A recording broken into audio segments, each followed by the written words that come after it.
क्योंकि अनुच्छेद 70 अन्य आकस्मिकताओं की बात करता है। ये सुनने में थोड़ा अस्पष्ट सा लगता है। यही तो संविधान की सबसे खूबसूरत बातों में से एक है।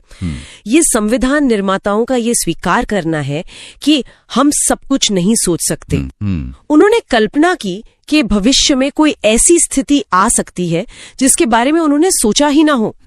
तो अनुच्छेद 70 संसद को ये शक्ति देता है कि वो ऐसी किसी भी अनसोची स्थिति के लिए कानून बना सके। ये संविधान को एक बंद किताब नहीं बल्कि एक जीवंत दस्तावेज बनाता है जो समय के साथ सांस ले सकता है। और इसी सिलसिले में अनुच्छेद 71 तो बहुत ही पावरफुल लगता है। ये कहता है कि राष्ट्रपति या उपराष्ट्रपति के चुनाव में कोई भी विवाद होगा तो उसका फैसला सिर्फ और सिर्फ सुप्रीम कोर्ट करेगा, किसी और कोर्ट को तो अधिकार ही नहीं है। ऐसा क्यों? क्योंकि ये देश के सर्वोच्च पद हैं। सोचिए, अगर इनके चुनाव का विवाद किसी निचली अदालत में सालों तक चलता रहे तो देश के शीर्ष नेतृत्व पर कितना बड़ा प्रश्न चिन्ह लग जाएगा। सही बात है। यह प्रावधान ही सुनिश्चित करता है कि अगर कोई विवाद उठता भी है तो उसका निपटारा देश की सर्वोच्च न्यायिक संस्था करेगी और उसका फैसला अंतिम होगा। यह शक्तियों के पृथक्करण का एक क्लासिक उदाहरण है। कार्यपालिका के शीर्ष पदों के चुनाव की पवित्रता की गारंटी न्यायपालिका का शीर्ष स्तर देता है। इससे लोगों का चुनावी प्रक्रिया में भरोसा मजबूत होता है। बिल्कुल। तो हमने ये तो देख लिया कि ये देश के सर्वोच्च पद कैसे भरे जाते हैं और सुरक्षित रहते हैं, लेकिन असल में सरकार चलती कैसे है? शक्ति का असली केंद्र कहाँ है? राष्ट्रपति भवन में या प्रधानमंत्री कार्यालय में? संविधान इसका जवाब बहुत साफ तौर पर देता है और इसकी शुरुआत होती है एक बहुत ही अनूठी शक्ति से। अनुच्छेद 72, राष्ट्रपति की क्षमादान की शक्ति। हाँ, और ये अनुच्छेद सीधा सवाल खड़ा करता है कि क्या कानून हमेशा न्याय कर सकता है? अनुच्छेद 72 संविधान का जवाब है जो कहता है शायद नहीं। ये मानता है कि कभी कभी न्याय करने के लिए कानून के दायरे से बाहर निकलकर दया का रास्ता अपनाना पड़ता है। ये न्यायपालिका के फैसलों पर एक तरह की मानवीय जांच है। सही कहा, एक मानवीय जांच। इसमें 5 तरह की शक्तियों का जिक्र है: क्षमा, लघुकरण, परिहार। ये सब सुनने में एक जैसे लगते हैं पर इनमें बहुत बारीक अंतर है। जैसे क्षमा यानी पार्डन का मतलब तो ये हुआ कि दोषी पूरी तरह से बरी हो गया, जैसे उसने कोई अपराध किया ही न हो। सही। और वहीं लघुकरण यानी कम्यूटेशन में सजा की प्रकृति बदल दी जाती है, जैसे फांसी की सजा को उम्र कैद में बदल देना। सजा तो रहेगी लेकिन उसका रूप हल्का हो जाएगा। अच्छा, हाँ। ये शक्ति राष्ट्रपति को न्याय में विवेक का तत्व शामिल करने का अधिकार देती है, लेकिन ये एक खतरनाक वॉल्व भी हो सकता है। खतरनाक वॉल्व? हाँ, इसका इस्तेमाल बहुत विवेकपूर्ण तरीके से होना चाहिए, वरना ये न्यायपालिका के फैसलों को कमजोर करने का एक राजनीतिक हथियार भी बन सकता है। ठीक है, तो ये तो हुई राष्ट्रपति की एक विशेष शक्ति, लेकिन उनकी रोजमर्रा की कार्यकारी शक्तियां कहाँ तक फैली हैं? अनुच्छेद 73 इसी के बारे में है ना? हाँ, अनुच्छेद 73 एक तरह से कार्यपालिका की लक्ष्मण रेखा खींचता है। ये कहता है कि केंद्र सरकार की शक्ति उन्हीं विषयों तक सीमित है जिन पर संसद कानून बना सकती है। ये केंद्र और राज्यों के बीच शक्तियों के संतुलन को बनाए रखता है। लेकिन यहाँ एक सवाल जो हमेशा उठता है, अगर राष्ट्रपति देश के प्रमुख हैं तो वो प्रधानमंत्री और मंत्रिमंडल की सलाह मानने के लिए मजबूर क्यों हैं? अनुच्छेद 74 तो यही कहता है। क्या ये उनके पद को सिर्फ एक रबर स्टैंप नहीं बना देता? ये सवाल भारतीय लोकतंत्र के दिल में जाता है। अनुच्छेद 74 ही वो धुरी है जो हमें अमेरिका जैसी अध्यक्षीय प्रणाली से अलग करती है। अच्छा। अमेरिका में राष्ट्रपति ही सरकार का असली प्रमुख होता है, लेकिन हमारे यहाँ राष्ट्र के प्रमुख है यानी हेड ऑफ स्टेट, सरकार के नहीं। सरकार के वास्तविक प्रमुख हेड ऑफ गवर्नमेंट प्रधानमंत्री होते हैं। अनुच्छेद 74 ये स्पष्ट करता है कि असली शक्ति जनता द्वारा चुने हुए प्रतिनिधियों यानी मंत्रिपरिषद के पास है। राष्ट्रपति का पद उस शक्ति पर एक संवैधानिक निगरानी और गरिमा का प्रतीक है, लेकिन शक्ति का स्रोत नहीं। और इसी से जुड़ा है अनुच्छेद 75 जो मंत्रियों की नियुक्ति और उनके कार्यकाल के बारे में बताता है। लेकिन इसमें एक बहुत महत्वपूर्ण सिद्धांत छिपा है, सामूहिक उत्तरदायित्व का। इसका असल में क्या मतलब है? इसका मतलब है कि सरकार एक टीम की तरह काम करती है। पूरी मंत्रिपरिषद एक साथ तैरती है और एक साथ डूबती है। एक साथ डूबती है? हाँ, अगर लोकसभा में सरकार के खिलाफ एक भी अविश्वास प्रस्ताव पास हो जाता है तो सिर्फ उस एक मंत्री को नहीं बल्कि प्रधानमंत्री समेत पूरे मंत्रिमंडल को इस्तीफा देना पड़ता है। ये सुनिश्चित करता है कि सरकार हमेशा सदन के प्रति जवाबदेह बनी रहे, जो असल में जनता के प्रति जवाबदेही है। इस पूरी व्यवस्था में एक और दिलचस्प किरदार है अनुच्छेद 76 के तहत भारत के महान्यायवादी यानी अटॉर्नी जनरल। ये सरकार के वकील हैं, पर क्या ये सिर्फ एक वकील है? नहीं, वे सिर्फ वकील नहीं है, उन्हें सरकार का कानूनी ज़मीर भी कहा जा सकता है। कानूनी ज़मीर? हाँ, उनका काम सिर्फ सरकार को केस जिताना नहीं है बल्कि ये सलाह देना भी है कि सरकार जो कर रही है वो संवैधानिक रूप से सही है या नहीं। वे संसद की कार्यवाही में हिस्सा ले सकते हैं, बोल सकते हैं, लेकिन वोट नहीं कर सकते। ये एक अनोखा पद है जो कार्यपालिका और विधायिका के बीच की रेखा पर खड़ा है। और इस पूरी मशीनरी को सुचारू रूप से चलाने के लिए अनुच्छेद 77 और 78 हैं। अनुच्छेद 77 कहता है कि सारे सरकारी काम राष्ट्रपति के नाम पर होंगे, जो एक तरह से औपचारिकता लगती है, लेकिन अनुच्छेद 78 प्रधानमंत्री पर एक कर्तव्य डालता है।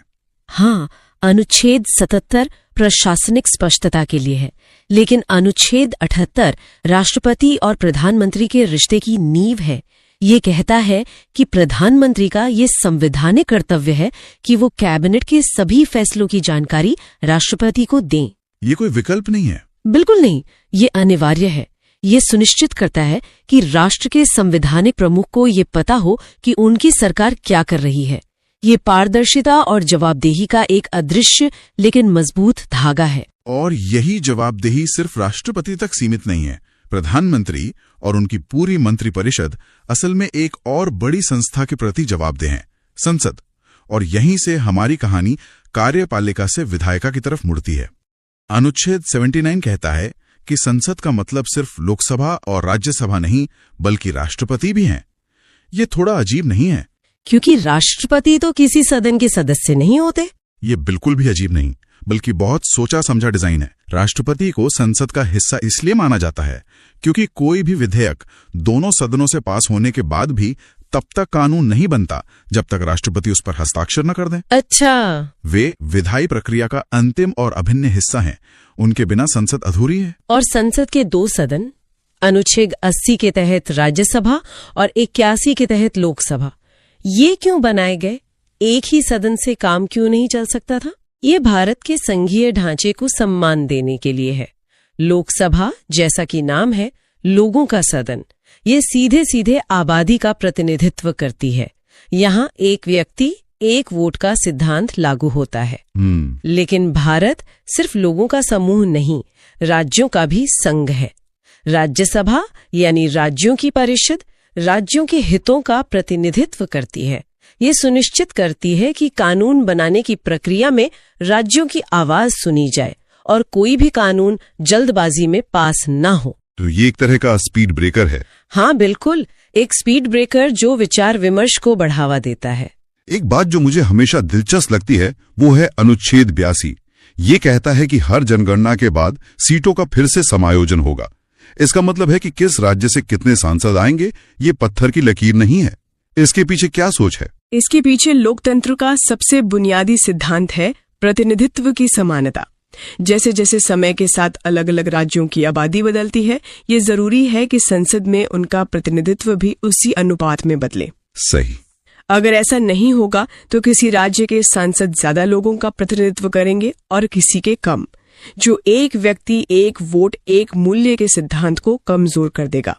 हालांकि इस पर अभी एक राजनीतिक बहस भी चल रही है, क्योंकि सीटों के पुनः समायोजन को फिलहाल रोका गया है, जिसका असर उत्तर और दक्षिण भारत के राजनीतिक संतुलन पर पड़ सकता है। और इन सदनों की बनावट में भी एक बड़ा अंतर है। अनुच्छेद 83 के अनुसार लोकसभा 5 साल के लिए होती है, लेकिन राज्यसभा वो कभी भंग नहीं होती है। ये एक स्थायी सदन है। इसका क्या फायदा है? इसका बहुत बड़ा फायदा है। ये शासन में निरंतरता सुनिश्चित करता है। सोचिए, अगर किसी वजह से लोकसभा भंग हो जाती है और देश में चुनाव का माहौल है, उस वक्त भी देश के पास एक विधायी सदन, राज्यसभा, हाँ, राज्यसभा काम कर रहा होता है। ये एक तरह का सुरक्षा जाल है जो देश को कभी भी विधायी शून्य की स्थिति में नहीं आने देता। उसके 1/3 सदस्य हर 2 साल में रिटायर होते हैं, जिससे इसमें नए लोग भी आते रहते हैं और अनुभव भी बना रहता है। अब आते हैं संसद के कामकाज पर। अनुच्छेद 85 राष्ट्रपति को सत्र बुलाने, सत्र अवसान करने और लोकसभा को भंग करने की शक्ति देता है। और फिर अनुच्छेद 86 और 87 में राष्ट्रपति के अभिभाषण का जिक्र है। इन दोनों में क्या फर्क है? एक है अभिभाषण और दूसरा विशेष अभिभाषण। यह विशेष शब्द बहुत महत्वपूर्ण है। अनुच्छेद 86 राष्ट्रपति को एक सामान्य अधिकार देता है कि वे जब चाहें किसी भी सदन को संदेश भेज सकते हैं या संबोधित कर सकते हैं। उनकी इच्छा पर निर्भर है। हाँ, और इसका इस्तेमाल बहुत कम होता है। लेकिन अनुच्छेद 87 एक संवैधानिक कर्तव्य है, ये अनिवार्य है। राष्ट्रपति को हर आम चुनाव के बाद पहले सत्र की शुरुआत में और हर साल के पहले सत्र की शुरुआत में दोनों सदनों को एक साथ संबोधित करना ही होता है। तो इस विशेष अभिभाषण का महत्व क्या है?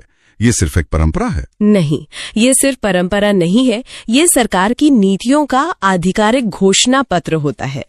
इस भाषण में सरकार बताती है कि पिछले साल उसने क्या किया और आने वाले साल में उसकी क्या योजनाएं हैं। अच्छा, तो ये सरकार का एजेंडा होता है? बिल्कुल, जिसे वो संसद और देश के सामने रखती है। इसके बाद दोनों सदनों में इसी अभिभाषण पर धन्यवाद प्रस्ताव पर चर्चा होती है, जिसमें विपक्ष को सरकार की नीतियों की आलोचना करने का भरपूर मौका मिलता है।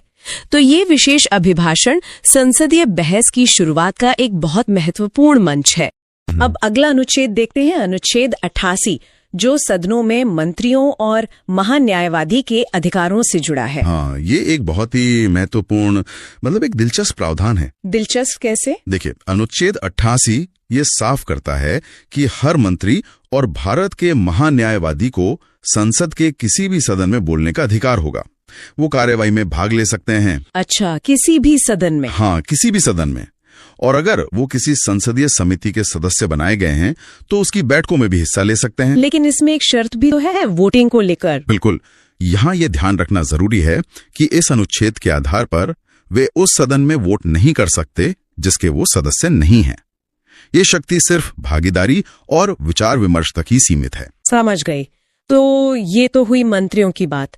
अब आते हैं उन अधिकारियों पर जो सदनों को चलाते हैं। राज्यसभा से शुरू करते हैं अनुच्छेद 89 के साथ, जो सभापति और उपसभापति का जिक्र करता है। बिल्कुल, अनुच्छेद 89 ये स्थापित करता है कि भारत का जो उपराष्ट्रपति होगा वो ही राज्यसभा का पदेन सभापति होगा, यानी एक्स ऑफिशियो चेयरमैन। हाँ, और इसके अलावा राज्यसभा अपने सदस्यों में से ही किसी एक को अपना उपसभापति चुनेगी।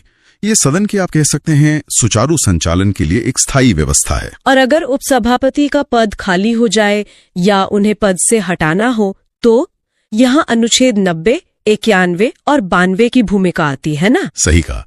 ये तीनों अनुच्छेद एक तरह से एक दूसरे से जुड़े हुए हैं। कैसे? देखिए, अनुच्छेद 90 उन परिस्थितियों के बारे में बताता है जब उपसभापति का पद खाली हो जाता है। जैसे? अगर वो सदन के सदस्य न रहें या इस्तीफा दे दें, या फिर सदन प्रस्ताव पारित करके उन्हें हटा दे। बिल्कुल।